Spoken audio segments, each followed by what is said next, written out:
Hello friends, welcome to my channel education की। तो आज मैं अपने स्टडी टेबल पे ऐसे बैठा हुआ था, तो what I decided that I am going to tell you about the benefit of studying in Sainik school. मतलब मैं एक ही सैनिक स्कूल के बारे में नहीं बताना चाहता हूँ। I really tell you that what are the benefit that you are going to get it if you are going to study in all Sainik schools, that is all India Sainik School. Okay, there are you we all knows that there are total 33 Sainik School in our country, and we all are interested to get the admission in our home state. Basically, home state के लिए prefer करते हैं और पढ़ते हैं, and it doesn't matter, ये कभी matter नहीं करता है कि आप कौन से सैनिक स्कूल में पढ़ रहे हो। You are studying in Sainik school number 1 और you are studying in Sainik school number 10, it doesn't matter at all. Matter is that उस साल, उस एकेडमिक ईयर में कौन सा मतलब बैच अच्छा मतलब रिजल्ट दे सकता है। It's all about the motivation of an student that is been given by the principal, that is been given by the headmaster, that is been given by the administration.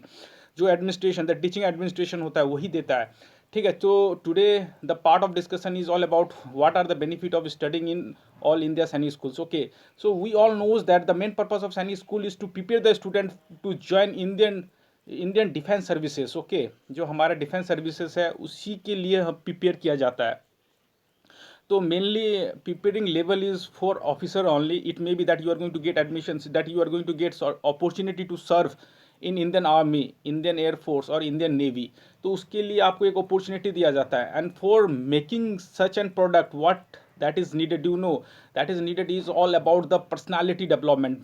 Okay, personality development, that's why personality development program is been organized in these schools, that is also in very huge level। ठीक है, तो कैसे personality develop होता है? तो personality develop होने का main कारण होता है कि आपके अंदर स्पोर्ट्समैनशिप, लीडरशिप क्वालिटी होना चाहिए। ठीक है, स्पोर्ट्स खेलने की एबिलिटीज होना चाहिए। So sport is very much compulsory in this school. After all you will get opportunity to do the dramatic competitions, you will take part in debates competition, you will take parts in declamations, okay, extempore speech competitions, all over that has been conducted by the schools। okay, उसके अलावा cross country होगा, cross countries में भी leadership quality को बिल्डअप किया जाता है। Okay, obstacle race will also going to be happen in the school. After that you will have to NCC is compulsory. Okay, NCC किसी के लिए एक्सक्यूज नहीं है। If you join any school it means that you have to do the NCCs, there is no doubt at all. तो इस भ्रम में मत रहिए कि मुझे एनसीसीज नहीं करना है because I have to go on the side of medical, I have to go on the side of engineering. नहीं, सैनिक स्कूल ज्वाइन किया, आपको मेडिकल करना पड़ेगा, आपको पीटी दौड़ना पड़ेगा, जिससे कि आपका फिजिकली बिल्डअप हो।